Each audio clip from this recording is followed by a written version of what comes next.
إن تك مثقال حبة من خردل فتكن في صخرة أو في السماوات أو في الأرض يأت بها الله إن الله لطيف خبير.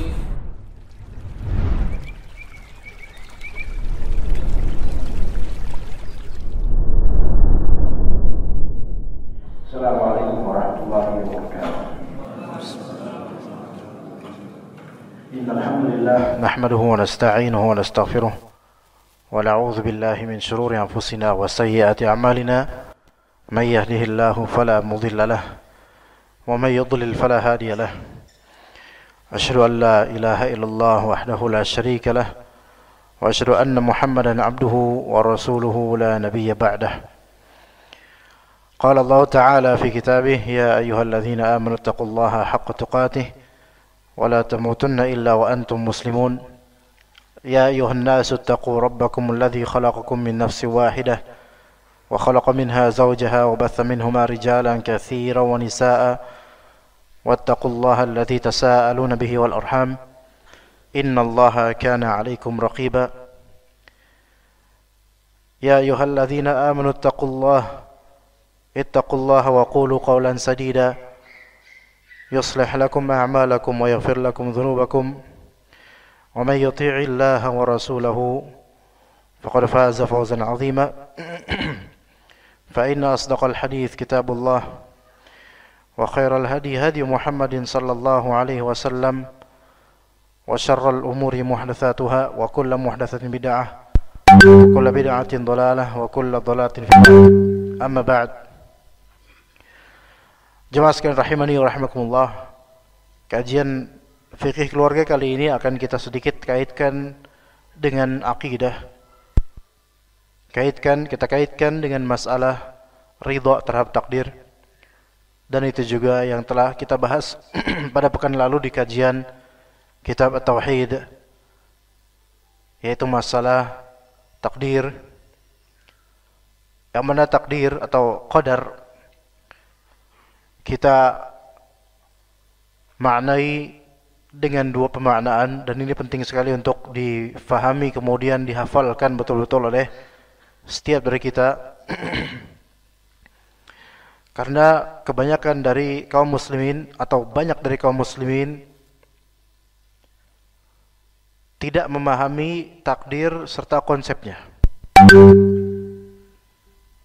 tidak memahami klasifikasi serta rinciannya, yang mana itu sebenarnya simple insyaallah, namun cabang-cabang misal dan permasalahan di kehidupanlah yang begitu varian, rumit dan sangat banyak.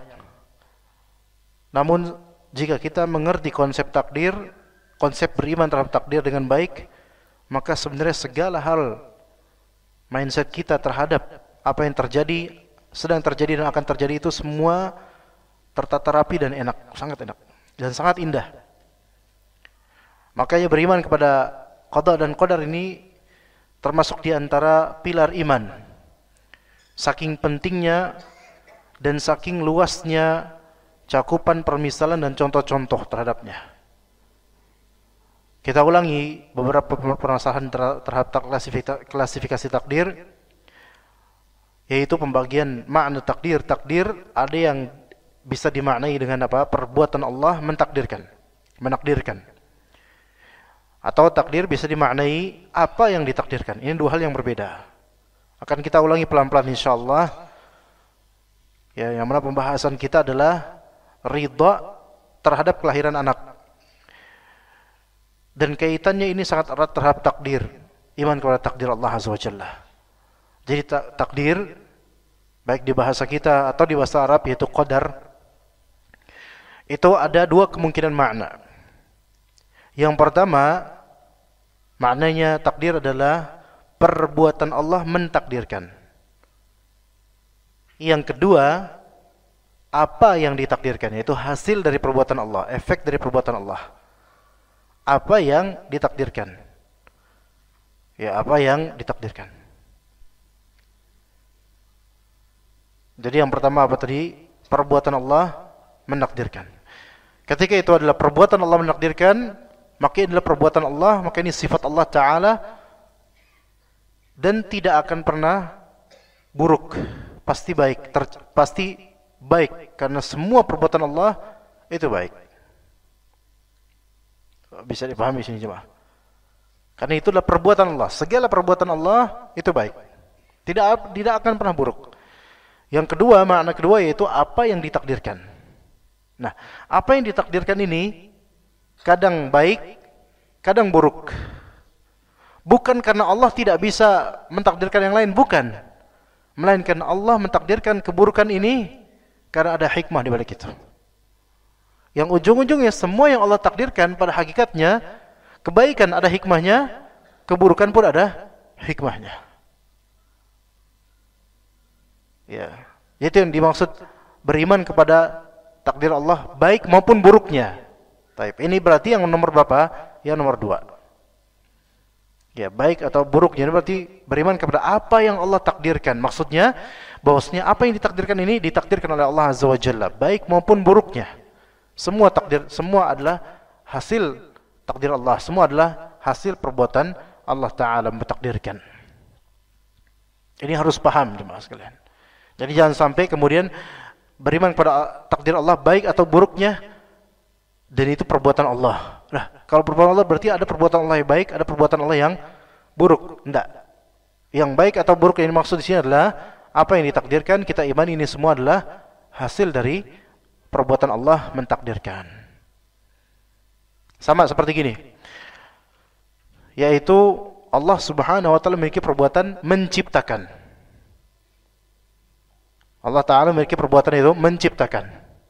Perbuatan Allah menciptakan, apakah pasti baik? Faham gak jemaah? Perbuatan Allah menciptakan apapun itu, pokoknya menciptakan apapun, apakah pasti baik? Allah Ta'ala perbuatannya menciptakan pasti baik. Apa yang diciptakan, apakah selalu baik?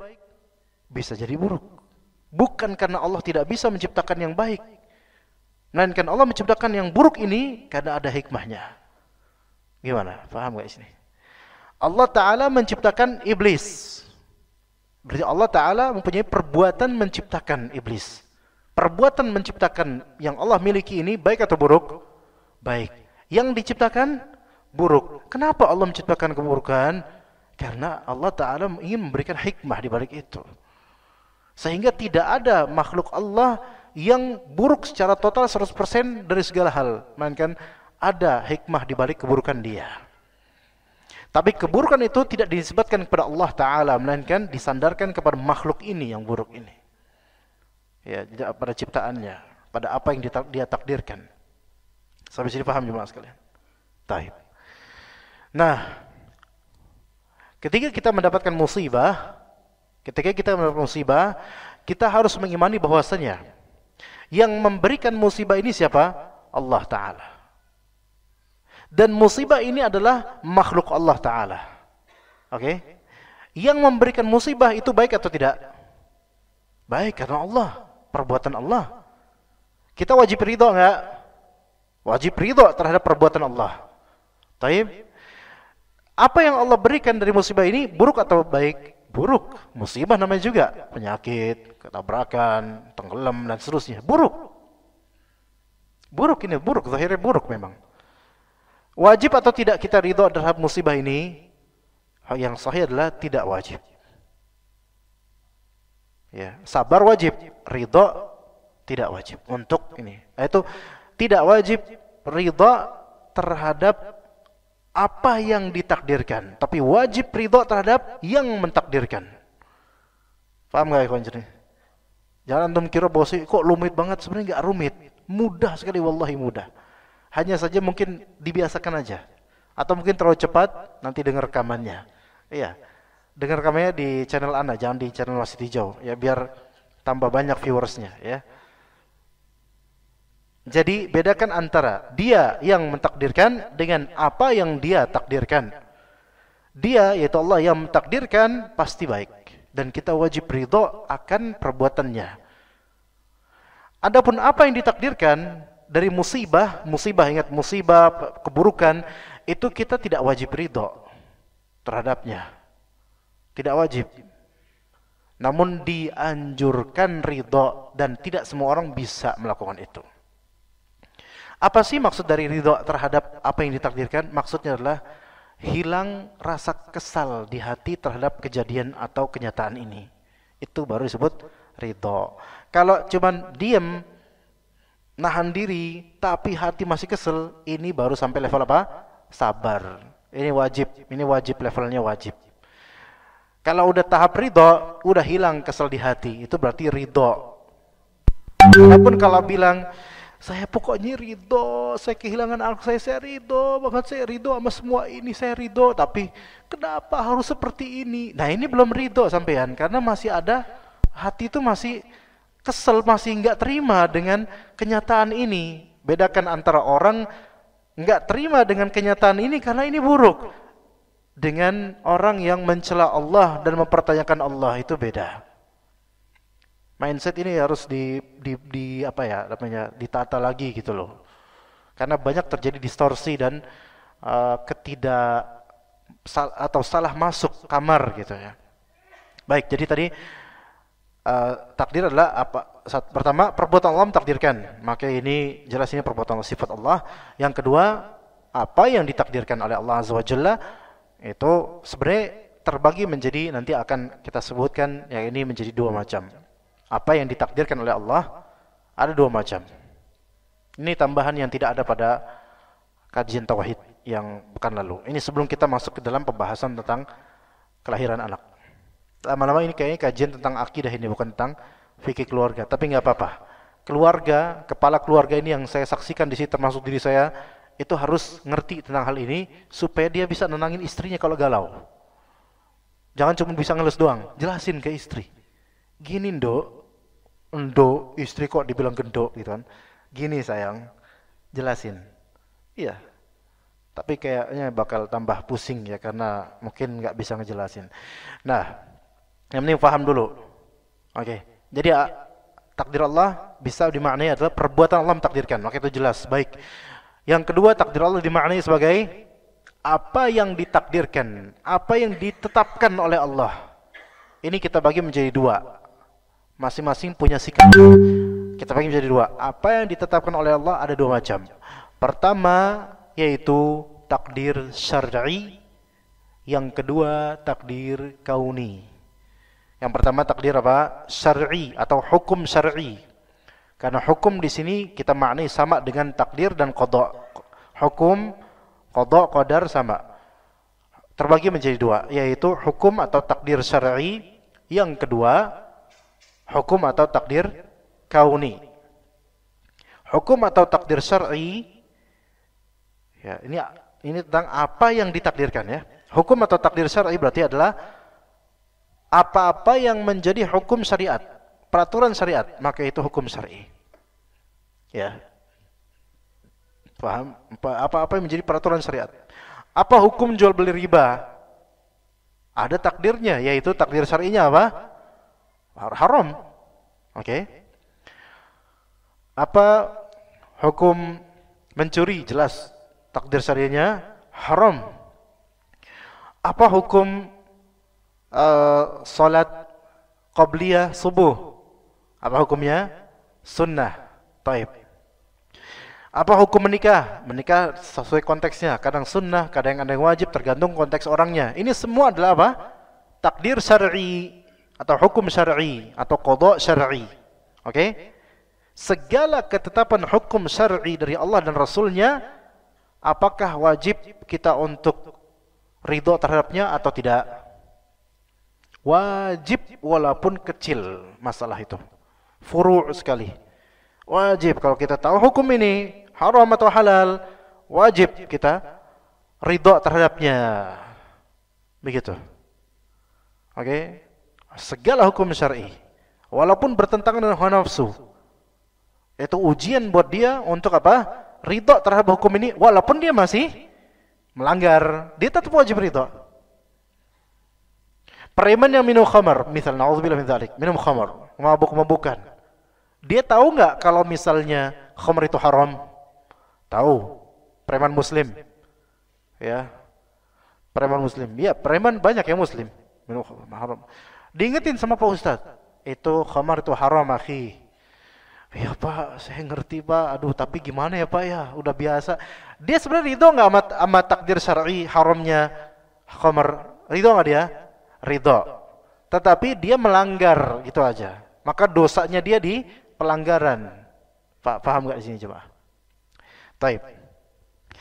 Orang lagi enak-enak tidur di waktu subuh, azan, sebel, kesel hatinya. Nah, keselnya ini karena apa dulu nih? Kan? Ya, kesel. Kalau keselnya karena, kenapa sih harus ada sholat subuh? Berarti dia ridho nggak dengan syariat sholat subuh? Tidak ridho. Ini bahaya. Walaupun belum sampai derajat kufur, tapi ini bahaya. Adapun kalau dia kesel karena dia tuh lagi capek. Aduh, gimana ya? Pernah nggak terjadi pada antum? Ya biasa, banyak ya namanya manusia kayak gitu, apalagi lagi capek, begadang, semalaman anak nangis, ya kan? Terus belum lama, ya azan, ya Allah. Apakah ini karena dia nggak ridho dengan sholat itu? Bukan. Dia cuman kenyataannya kayak gini, beda kan? Beda. Jangan disamain. Ya. Ada seorang istri pertama, suaminya mau nambah lagi. Jangan mas, ya Allah mas, jangan itu nyakitin saya mas gitu. Suami bilang, kamu harus ridho dengan hukum syar'i. Poligami itu sunnah, gitu dan seterusnya kata suaminya. Istrinya dibahlul-bahlulin, ya. Jadi istrinya itu bukan karena nggak ridho dengan poligami, bukan karena ridho dengan syariatnya, tapi kurang restu dengan kenyataan ini gitu loh. Paham nggak bedanya coba? Nggak bisa disamain. Jangan mas, ya Allah mas, nanti gimana? Aku kesepian, ntar harus berbagi malam, ntar harus berbagi nafkah dan seterusnya, anak-anak gimana dan seterusnya. Tidak suka dengan kenyataan ini, bukan karena anti dengan poligaminya. Maka apa di sini? Dia ridho terhadap syariatnya, tapi dia kurang ridho dengan kenyataan yang pahit ini. Beda kan? Beda. Itu perbedaannya. Maka takdir syar'i wajib diridhoi, wajib oleh manusia diridhoi. Entah dia melakukannya atau tidak. Entah dia melanggarnya atau menetaatinya, tapi wajibnya adalah diridhoi dulu. Gitu. Sami'na wa ta'na, ya, ridho dia. Taib yang kedua, takdir apa tadi? Takdir kauni. Ya, yang kedua adalah takdir kauni. Takdir kauni ini takdir kesemestaan. Tentang segala eksistensi, perwujudan dan segala takdir, segala keadaan, kenyataan. Ini takdir kauni. Dan takdir kauni itu, ya, takdir kauni itu terbagi menjadi 3 di sini. Terbagi menjadi 3. Ada 3 macam takdir kauni. Ada yang wajib, ada yang dianjurkan untuk diridhoi, ada yang wajib untuk diridhoi, ada yang dianjurkan untuk diridhoi, dan ada yang tidak boleh diridhoi. Jadi semua itu ada rinciannya. Bagaimana ikhwah rincian terhadap takdir kauni ini? Ya. Jadi takdir kauni itu ada yang wajib diridhoi. Yang pertama, yang kedua yang tidak boleh, yang tidak boleh diridhoi itu ya lebih mudah. Wajib diridhoi. Yang kedua ada yang tidak boleh diridhoi, dan yang ketiga ada yang tidak wajib diridhoi tapi dianjurkan. Rincian ini penting sekali. Nanti Anda akan berikan sampelnya, dan boleh antum kemudian di rumah PR ya untuk mencari sampel dari setiap dari taksimat atau klasifikasi ini. Jadi takdir kauni adalah takdir untuk segala eksistensi dan perwujudan sesuatu. Bahkan ketiadaan sesuatu pun takdir kauni juga. Bokeh nggak punya duit, takdir kauni atau takdir syar'i? Takdir kauni. Segala yang antum katakan nasib, udah apa, sudah terlanjur, itu semua takdir kauni. Ya. Yang pertama yang wajib diridhoi. Apa itu takdir kauni yang wajib diridhoi? Yaitu segala kenikmatan yang wajib disyukuri, maka itu wajib diridhoi. Kenikmatan yang Allah berikan kenikmatan syar'i, halal dan boleh, itu wajib diridhai. Apapun itu, antum harus ridha terhadap kenikmatan tersebut. Tidak ridha, merasa kurang, maka kufur nikmat. Gitu loh. Maksudnya merasa kurang di sini artinya merasa Allah belum memberikan yang pas buat dia. Nah ini berarti belum ridho. Padahal itu nikmat dari Allah. Apa contohnya? Buka puasa. Misal antum kalau buka puasa sunnah misalnya di Makkah atau di Madinah, ya di Masjid Nabawi, Masjidil Haram, apa coba bukaannya?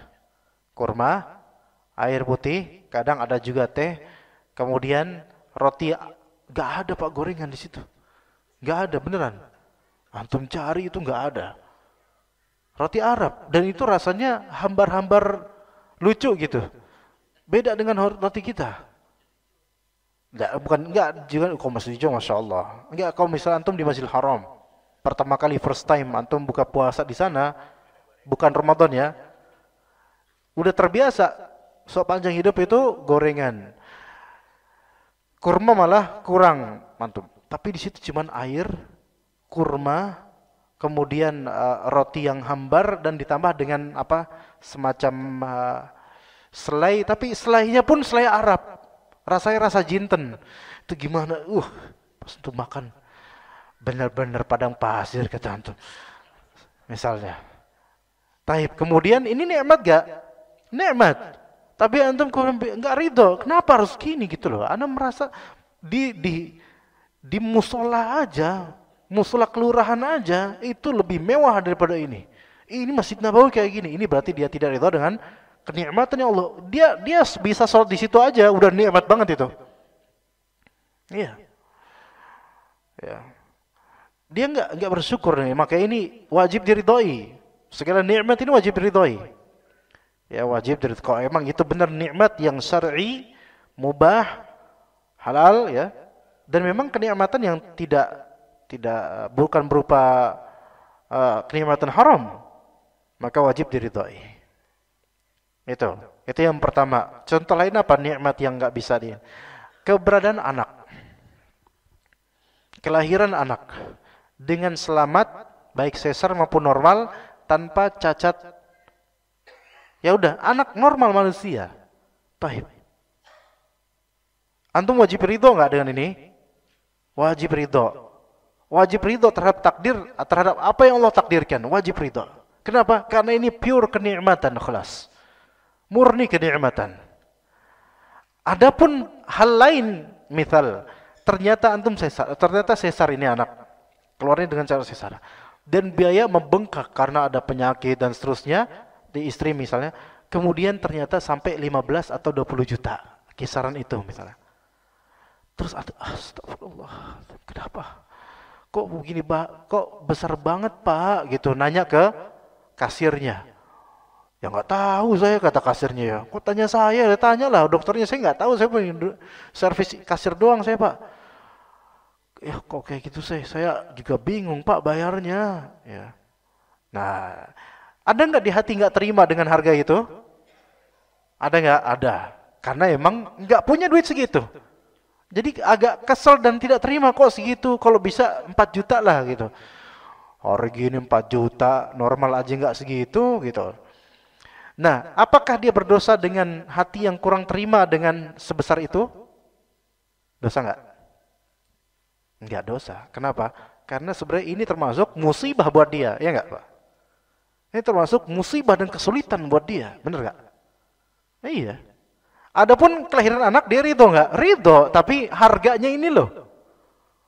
Kok segini Pak? Saya cuma punya 11 juta. Ini kok sampai 16 juta Pak? Ya Allah. Gimana Pak ya? Bisa nggak dikurangin Pak? Ya dikurangin jadi 9 juta lah gitu. Wah nggak bisa Pak. Wah ya Allah. Gini banget ya rumah sakit ya. Misalnya ya. Maka ini tidak berdosa. Kenapa? Karena ini bukan bagian yang pertama. Bukan tidak ridho pada nikmat Allah. Melainkan ini bagian yang yang kedua. Bagian yang apa? Tidak wajib diridhoi tapi dianjurkan. Yaitu apa? Musibah dan kesulitan. Musibah dan kesulitan. Maka musibah dan kesulitan ketika kita menghadapinya dan kita itu tidak suka dengan musibah dan kesulitan, itu manusiawi. Itu manusiawi. Ya. Antum keluar, turun, kemudian menemukan sendal antum tinggal satu. Satunya lagi wallahu alam kemana. Nyari ke seliling sampai semua seantero masjid enggak ketemu satu sendal antum. Terima enggak antum? Awalnya pasti enggak terima. Siapa ini? Astagfirullah. Katanya masjid sunnah, sendal hilang. Lah emang kenapa? Apa hubungannya masih sunnah? Ada kan enggak terima kan? Ada enggak terima. Tapi bukan menyalahkan Allah, bukan. Ini kenyataan yang dia enggak suka. Dia ridho enggak? Enggak ridho. Dia tidak ridhonya bukan kepada Allahnya, tetapi kepada kenyataan yang Allah takdirkan. Ini yang kedua. Kalau dia memperbaiki imannya, dianjurkan baginya untuk mengobati itu sehingga apa? Sehingga dia, udah nggak apa-apalah. Toh sendal udah butut, yang ngambil juga nyesel yakin gitu kan. Yang ngambil juga yakin nyesel. Akhirnya dia apa? Terima. Ridho, udah saya rela, nggak usah kepikiran, udah. Jalan nyeker. Ya nyeker ketemu Padang di depan, kemudian nyeker Pak, gitu. Hari gini nyeker, diajak sama temannya, marah lagi dia, ya. Tadi udah ridho, mulai turun lagi ridhonya itu. Gitu. Keridhoan itu kadang naik turun, namanya kayak seperti iman naik turun. Maka ridho yang seperti ini hukumnya sunnah, oke, hukumnya sunnah. Tapi kalau dia nggak bisa ridho, dia nggak berdosa. Yang penting dia sabar. Nah, contoh untuk anak, misal anak, ada anak. Ternyata qadarullah anaknya memiliki kekurangan, Pak. Maaf ini. Ada apa ya? Qadarullah bagian telinganya satu gede, satu kurang. Astagfirullah ya Allah, gimana ya? Ini musibah enggak? Musibah, enggak enak rasanya. Ya Allah. Pas dilihat bener. Ya Allah kok seperti ini ya, Masya Allah. Ada nggak di hati rasa nggak enak, nggak pengen seperti nggak mau seperti ini? Dia nggak terima dengan kenyataan ini gitu loh. Maka yang seperti ini nggak berdosa. Selama dia lisannya itu masih terjaga, ya tidak mengeluhkan takdir Allah, maka nggak masalah, nggak berdosa insya Allah. Ya, ya kenapa ya dok kok kayak gini ya dok? Wah ini nggak tahu ya, mungkin ketika ibunya mengandung. Mungkin suka ngangkat ini, ngangkat itu, gimana nggak tahu lah ya. Mungkin ada sebabnya. Maka dia kurang terima, tapi lama-lama dia juga berpikir, mempelajari lagi ilmu tauhid tentang asma wa sifat, tentang takdir Allah, maka dia mulai terima. Ini mulai ridho, udah nggak usah dipikirin. Ini pasti yang terbaik buat anak ini. Maka yang sebenarnya udah mulai ridho. Itu udah sunnah itu. Ya, tapi ada kali seseorang tidak ridho dengan kesulitan, musibah dan hal yang tidak enak, itu wajar. Contoh antum, misal ada yang datang kepada antum ngutang. Ketika mau ngutang 10 juta, itu Masya Allah, manis banget Masya Allah. Akhirnya antum kasih 10 juta, nyicil ya, sebulan 500. Sebulan 500. Sampai bertahun-tahun, itu orang jadi makhluk astral. Hilang. Sebel nggak antum kira-kira? Anda yakin sebel? Mana nih orang nih? Ketemu awas. Walaupun pas ketemu nggak diawasin, tapi ketemu awas nanti. Ketemu orangnya, akhi mana utangnya? Mana? Antum nggak pernah ada usaha bayar. Kesel nggak? Kesel. Ini kesulitan, musibah buat dia. Maka kalau dia tidak ridho dengan itu, wajar. Antum lagi jalan, tiba-tiba ada di pranknya apa? Misal di pranknya diguyur dari atas dengan air, bau lagi airnya. Terima nggak? Brrrr. Qadarullah ma syafa'alah. Saya ridho. Nggak, yakin nggak bakal gitu. Anda yakin waktu ngeliat sah gitu kan? Pasti antum marah tuh. Wajar. Makanya seperti ini nggak harus langsung ridho, nggak harus. Tapi kalau antum bisa ridho, pupuk untuk ridho, terima, alhamdulillah. Dan kadang-kadang untuk beberapa masalah berkaitan dengan hak, kadang-kadang untuk ridho gitu saja tidak dianjurkan kadang-kadang. Seperti hutang. Atau orang ini punya kebiasaan seperti itu, kebiasaan ngeprank. Awalnya antum ridho, tapi dia gitu lagi, ridho lagi. Tapi kalau antum ridhoin terus, dia akan terus seperti itu. Maka yang afdol adalah antum tidak meridhoinya dan memberinya pelajaran. Begitu ya. Yang ketiga yaitu yang tidak boleh diridhoi dari takdir kauni. Yang tidak boleh diridhoi dari takdir kauni yaitu apa? Aib di sini maksudnya keburukan. Ya, keburukan syar'i, keburukan secara syar'i dan dosa-dosa yang Allah murkai. Keburukan dari segi syariah keburukannya seperti terjadi maksiat dan dosa-dosa. Maka itu tidak boleh diridhoi. Enggak boleh. Melainkan harus diubah sebisa mungkin. Ini semua takdir kauni. Eksistensi maksiat takdir kauni. Kalau ada yang dangdutan, pentas dangdut di dekat rumah antum nggak boleh ridho. Walaupun antum nggak bisa ngapa-ngapain, nggak boleh ridho. Ada Natalan atau 31 Desember malam tahun baru pada perayaan pakai letusan-letusan itu, antum nggak boleh ridho. Kalau antum ridho dengan takdir seperti ini, maka berarti antum setuju dengan mereka. Antum senang dengan mereka, nggak boleh. Jadi begitu ya kawan. Takdir kauni jadi ada 3 sikap konteks yang kita harus meridhoinya, yaitu ketika apa? Itu adalah kenikmatan yang memang wajib disyukuri, wajib kita ridhoi. Kemudian yang kedua yaitu yang dianjurkan ridho walaupun tidak wajib, yaitu konteks musibah, kesulitan, dizalimi, itu tidak wajib ridho tapi kalau bisa ridho. Yang ketiga tidak boleh kita ridhoi, restui, yaitu di konteks apa? Aib, maksiat, dosa dan seterusnya. Wallahu a'lam. Hafalkan ini jemaah sekalian. Untuk segala konteks kehidupan, ini amal hati kita di antaranya amal adalah ridho atau tidak ridho itu amalan. Maka siapa yang bisa mempelajari ini dengan baik dan merefleksikannya pada kehidupan keluarga, rumah tangganya, insya Allah dia jadi bapak yang bisa memanage perasaannya. Insya Allah. Insya Allah. Taib. Kemudian kata Abu Darda radhiyallahu anhu, zirwatul iman arba'. Pilar iman ada 4. Yang pertama, as-sabru lil hukmi. Yang kedua, waridha bil qadari. Yang ketiga, al-ikhlas lit tawakkuli. Yang keempat, wal istislam lir rabb. Pilar yaitu apa namanya? Batang iman, cabang iman atau bukan cabang sepertinya ya, cabang utama lah. Cabang utama iman ada 4, yaitu sabar terhadap hukum. Ini sabar derajatnya di bawah ridha. Ya. Sabar terhadap hukum maksudnya hukum Allah Azza wa Jalla. Fasbir li hukmi rabbik. Bersabar engkau terhadap hukum Rabbmu. Yang kedua, ar-ridha bil qadar. Ridha terhadap takdir. Ridha di sini terhadap takdir yaitu imma ridha terhadap perbuatan Allah dan itu wajib. Perbuatan Allah mentakdirkan kita wajib meridainya, atau ridha terhadap apa yang ditakdirkan dari musibah atau kenikmatan. Ya, adapun dengan takdir berupa keburukan maksiat itu tidak boleh kita ridhoi. Yang ketiga, ikhlas untuk tawakal. Ikhlas ini artinya apa? Tulus untuk menyerahkan perkara kepada Allah Azza wa Jalla. Orang yang ikhlas biasanya dia lebih cepat tawakal. Adapun orang yang tidak ikhlas maka dia mengandalkan dirinya. Biasanya begitu. Makanya orang yang ikhlas itu lebih tenang. Dan orang yang tidak ikhlas itu yang sulit tenang karena dia bergantung pada siapa? Pada dirinya. Orang yang biasa ria, dia bergantung pada dirinya, bukan kepada Allah Azza wa Jalla, atau bergantung pada penilaian orang, bukan kepada Allah Azza wa Jalla. Yang keempat, wal istislamu lirrabb, yaitu menyerahkan diri kepada Allah.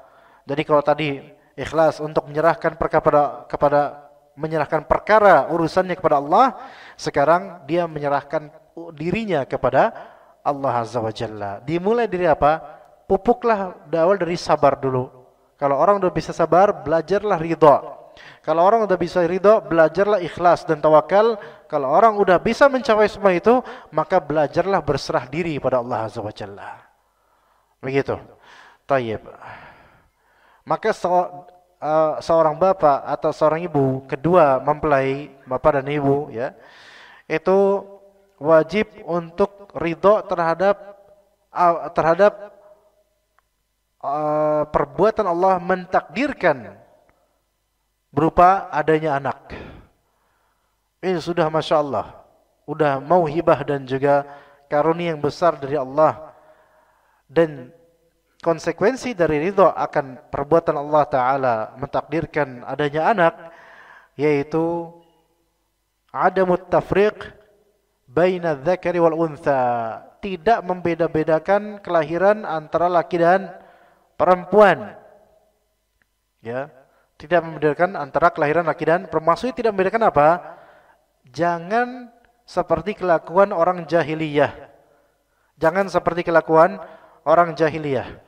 Kata Allah Azza wa Jalla di surat An-Nahl ayat 58, wa idza busyira ahaduhum bil untha dhalla wajhuhu muswaddan wa huwa kadhim. Kalau misalnya diberikan kabar seorang dari orang jahiliyah dengan kehadiran bayi yang lahir dari perut istrinya berupa untha, perempuan, maka wajahnya menghitam karena marah, tidak ridho, tidak rela anaknya perempuan. Karena ketika itu nggak ada USG, jadi nggak tahu, tiba-tiba ngebrojol, dah perempuan, kesel dia, nggak terima dengan kenikmatan yang Allah berikan. Ini masuk ke yang mana tadi? Takdir kauni terhadap kenikmatan. Wajib nggak kita ridhoi? Wajib kita ridhoi. Orang ini, orang-orang jahiliyah ini, bapak-bapak jahiliyah ini nggak ridho dia dengan pemberian Allah Ta'ala seperti itu. Yatawara minal qaumi min su'i ma busyira bih. Maka dia mulai kemudian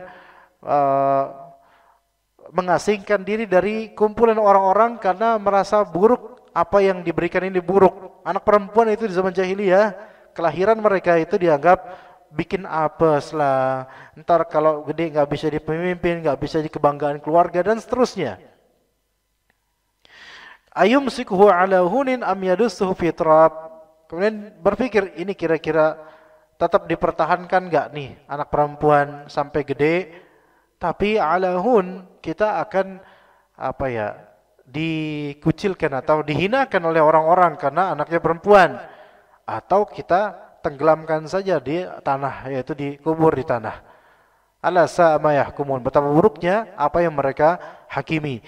Nah, di sini dalam Ma'alimut Tanzil karya Al-Baghawi rahimahullah disebutkan oleh sebagian dari ulama bagaimana mereka itu memperlakukan anak-anak perempuan mereka, yang mereka itu benci dengan kehadiran anak perempuan di keluarga mereka. Padahal istri mereka perempuan, ajaib ya. Enggak tahu kok bisa kayak gitu pikirannya. Nah, anak-anak perempuan sebagian dari mereka dengan cara ada yang mungkin dari awal lahir langsung dikubur hidup-hidup. Makanya di surat Takwir, wa idza mau'udatu su'ilat wa idzal mau'udatu su'ilat. Ketika anak perempuan yang dikubur hidup-hidup akan ditanya di hari kiamat, bi ayyi dzanbin qutilat. Dengan sebab dosa apa kok anak perempuan ini dibunuh dengan cara seperti itu? Ya. Nah, untuk tafsirnya kemudian Al-Baghawi menyatakan di antara caranya adalah dibiarkan anak perempuan ini hidup sampai usia sekitar 6 tahun. Karena 6 tahun di kalangan Arab, 6 tahun itu diperbolehkan untuk menikah di kalangan Arab ketika itu. Makanya Aisyah radhiyallahu anha dinikahi Rasulullah SAW di usia 6 tahun dan baru dicampur oleh Nabi di usia 9 tahun. Maka itu menjadi syariat. Cuma kalau sekarang itu impossible karena itu akan menimbulkan fitnah dan juga bentuk fisik ketika itu dengan sekarang berbeda, asupan gizinya beda ya. Jadi not recommended ya, walaupun Rasulullah melakukannya, untuk sekarang enggak jangan karena fitnahnya besar. Taib. Kemudian anak perempuan itu dibiarkan tumbuh sampai usia 6 tahun. Usia 6 tahun. Nah, karena ibunya pasti enggak terima, ini anak gadisnya bakal dibunuh, enggak terima. Maka kata bapaknya, "Bu, tolong berikan dia make up, perhiasan. Ya, dihias, anak ini gendong ini dihias, tolong. Untuk dikhitbah, untuk dilamar nanti." Jadi ketika usia 6 tahun itu sudah ada lamaran kok di tanah Arab dulu. Biasa itu, bukan sesuatu yang mustahil. Dan ibunya kemudian menghiasinya. Dihiasi pakai ya mungkin make upnya beda lah ya. Enggak kayak sekarang. sampai udah bagus gitu, ya. Kemudian diajak oleh bapaknya. Makanya diizinkan oleh ibunya untuk diajak bapaknya. Ya, ternyata bapaknya ini licik. Sebenarnya nggak ada yang mau ngelamar dia. Dan dia nggak diantar ke laki-laki yang mau ngelamar dia, enggak. Melainkan dia, namanya anak kecil 6 tahun Pak, gimana? 6 tahun. Kelas TKB. Ya kan? Iya. Atau kelas 1 lah, atau kelas TKB. 6 tahun dibawa bapaknya. Nggak tahu apa-apa. Iya jelas jalan masih loncat-loncat, jalan gini. Jalan kemudian ternyata bapaknya sudah menyediakan liang. Menyediakan lubang. Kemudian kata bapaknya, "Nak, tuh lihat tuh ada apa tuh, kok ada lubangnya, Nak ya?" Iya, kayak gitu. Ya, ngomongnya sih nggak kayak gini bahasanya. Bahasanya pakai bahasa Arab. Iya. Iya. Nah, coba tuh lihat ada apa tuh, ada lubang, Nak. Oh, pas dilihat kan penasaran, anak-anak kan penasaran. Maka ketika dia ngelihat kayak gini, dijorokin sama bapaknya ke bawah tanah, langsung dikubur hidup-hidup dari atas, langsung yadussuhu fi turab. Itu langsung apa namanya? Hah? Ditimbun dengan tanah. Yadussuhu fi turab, ditimbun dengan tanah. Seperti itu kejahatannya dulu. Dan Nabi SAW, ketika ada Nabi SAW, ketika sudah syariat Islam berlaku di Mekah, di Madinah, ya maka perempuan itu sangat dihargai. Wallahi, perempuan sangat dihargai, baik yang kecil maupun yang dewasanya. Dan diharamkan atas orang untuk mengubur siapapun hidup-hidup, nggak boleh, haram. Dan bahkan Rasulullah SAW juga menyebutkan bahwasanya banat, anak-anak perempuan itu adalah perhiasan, adalah kenikmatan, sesuatu yang indah gitu loh. Dan juga bahkan dalam beberapa hadis disebutkan bahwasanya barang siapa memiliki 2 anak perempuan, kemudian dia sabar dalam mentreatment mereka dan juga memberikan nafkah baik untuk mereka sampai mereka itu menikah, maka mereka akan menjadi perisai dari api neraka. Ya, seperti itu. Ya. Jadi anak perempuan sangat-sangat dihargai dalam Islam. Ini diantara contohnya. Azan dulu. Berapa menit lagi? Nah, ketika katanya 2 menit lagi Pak. Baru Anda ngomong ketika Pak. Fadal, azan fadal.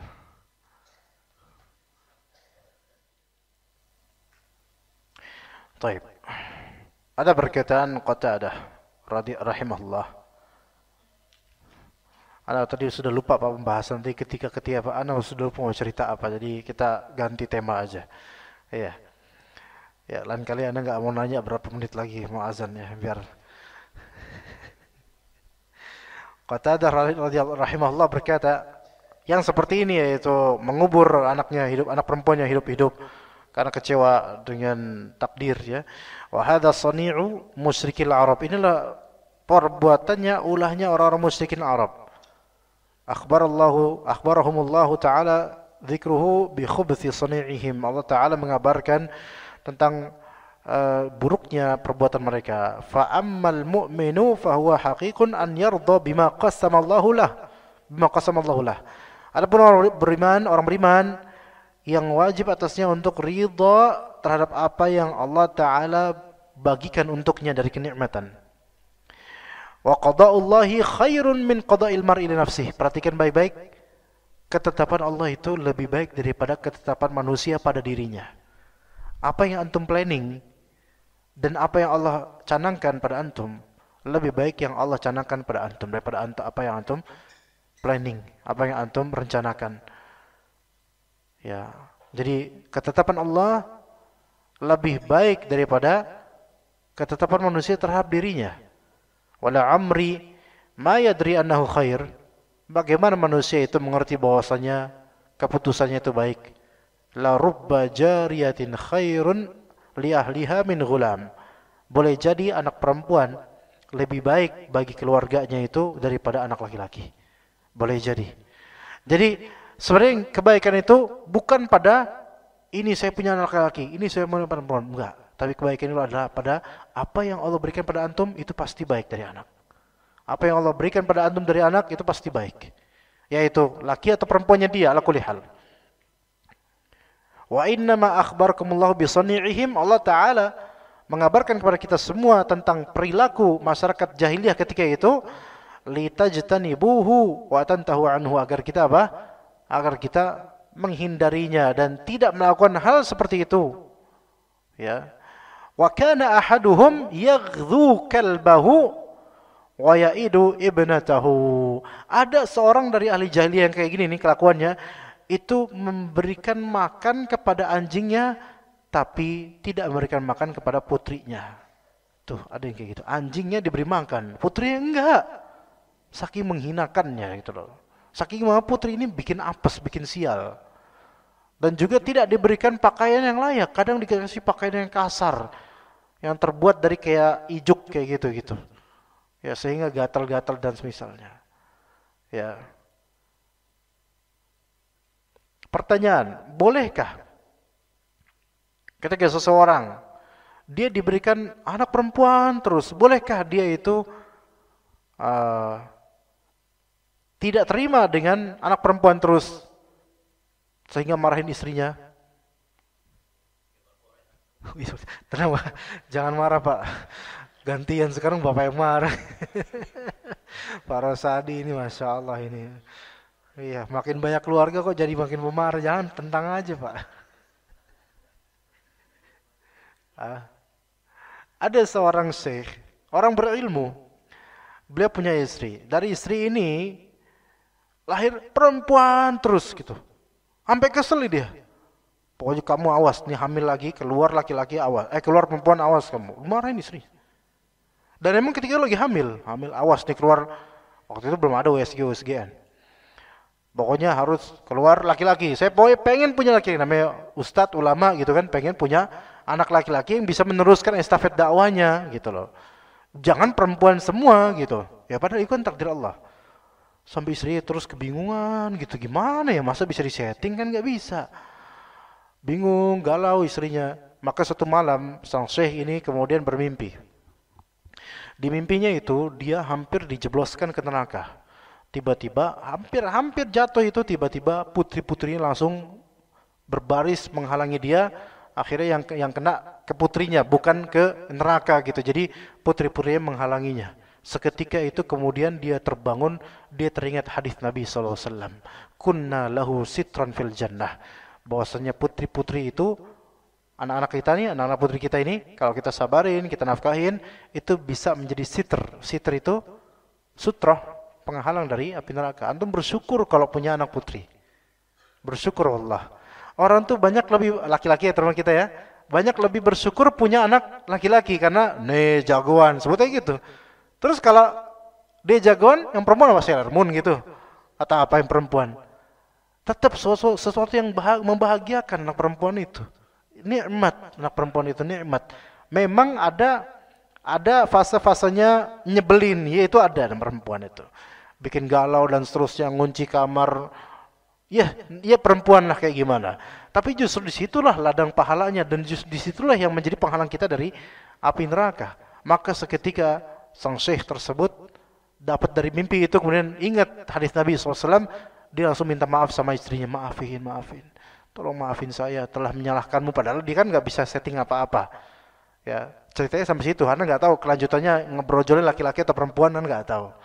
Iya, karena udah sampai situ nggak seru lagi soalnya. Ya udah selesai sampai situ aja. Iya. Kemudian pertanyaan berikutnya, bolehkah seseorang berharap punya anak laki-laki atau perempuan? Kalau ini boleh. Bolehkah seseorang berharap atau minta kepada Allah supaya anak ini laki-laki? Boleh nggak? Boleh. Apa dalilnya? Dalilnya Nabi Zakaria alaihissalam di surat Ali Imran. Ya. Dan bolehkah kita nyebutin kita pengen anak laki-laki dan kita pengen nanti ini padahal belum lahiran, belum apa? Ini anak semoga menjadi apa gitu, alim ulama, menjadi orang berguna, menjadi ini, menjadi itu. Boleh nggak itu? Boleh selama baik. Dalilnya apa? Itu Nabi Zakaria alaihissalam. Cari di surat Maryam, cari di surat Ali Imran. Dalilnya dicari, dibaca lagi. Maka boleh. Pertanyaan berikutnya. Ya. Bolehkah seseorang berusaha agar kelahirannya nanti laki-laki atau perempuan? Boleh atau tidak? Nah, Boleh. Berusaha dengan, maksudnya berusaha di sini bukan sekedar jima, bukan, tapi ada beberapa tata cara yang memungkinkan nanti karena pembuahan ini akan ke laki-laki atau yang dengan cara ini akan ke perempuan, itu ada caranya. Bisa. Dari makanan dan beberapa hal lah yang Anda bukan ahlinya, ya. Bapak sepertinya pakarnya juga, Pak. Mungkin tahu. Biar bisa konsultasi sama beliau insyaallah, ya. Nah, itu boleh atau tidak? Yang sahih dari dua pendapat ulama bahwasanya itu diperbolehkan berusaha, dan usaha seperti itu tidak berarti mendahului takdir, tidak. Selama hatinya tetap tawakal pada Allah dan yakin Allah lah yang akan mentakdirkan, bukan usaha ini, maka itu nggak apa-apa.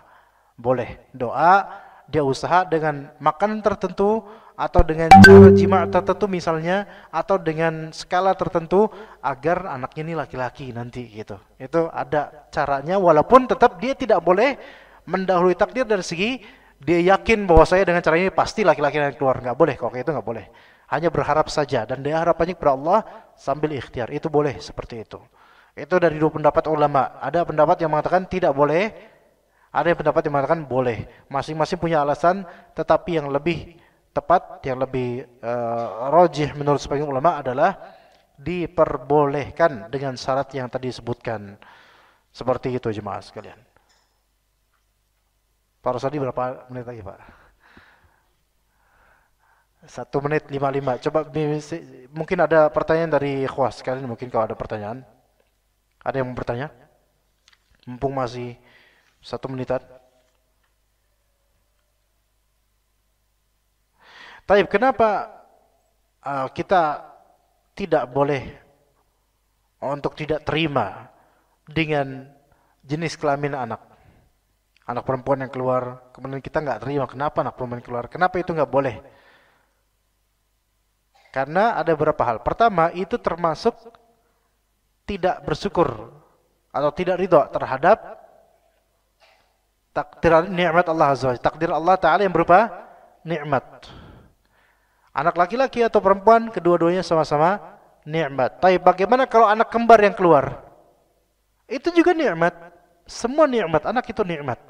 Maka alasannya yang pertama adalah itu adalah nikmat yang wajib disyukuri. Enggak boleh tidak ridha. Karena tidak ada cacatnya juga. Menjadi perempuan bukan cacat, menjadi laki-laki bukan cacat, bukan kecacatan. Kemudian alasan kedua, bahwasannya dengan tidak terima atau tidak ridho yang keluar adalah jenis kelamin tertentu, itu menghinakan gender. Menghinakan gender. Ya, kok perempuan, seolah-olah perempuan itu buruk gitu loh. Ya, kok laki-laki, seolah-olah laki-laki itu menyusahkan. Ya, maka ini nggak boleh. Selain tidak terima dengan takdir Allah, ini juga menghinakan apa? Gender, dan itu tidak boleh. Ya, ya makanya kata Rasulullah SAW, "Mani betulia minal banati bisyai'in fa ahsana ilaihinna kunna lahu sitra minan nar." Barang siapa yang diuji, ingat kata Nabi SAW, diuji dengan keberadaan anak perempuan. Anak perempuan keberadaan ini ujian. Itu kan Nabi SAW. Tapi bisain dengan satu perkara, entah dengan biaya keinginan dia gitu, entah dengan, karena perempuan kadang lebih memerlukan biaya di beberapa hal, ya, dan atau karena keinginan dia, atau karena kelakuan dia, kecengengan dia, dan seterusnya. Ya, jemaah juga tahulah gimana perbedaan anak laki-laki dan anak perempuan. Itu ujian.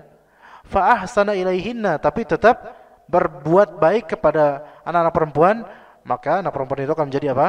Penghalang dari neraka. Juga tidak terima dengan kelahiran gender tertentu, ini merupakan menunjukkan apa? Yang ketiga, menunjukkan kebodohan, hamaqah, kedunguan, dan qillatul aql, kurangnya akal. Ya, dan juga yang terakhir ini merupakan bentuk tasyabbuh, menyerupai akhlaknya orang-orang jahiliyah. Ya, maka kelahiran anak itu wajib disambut dengan baik.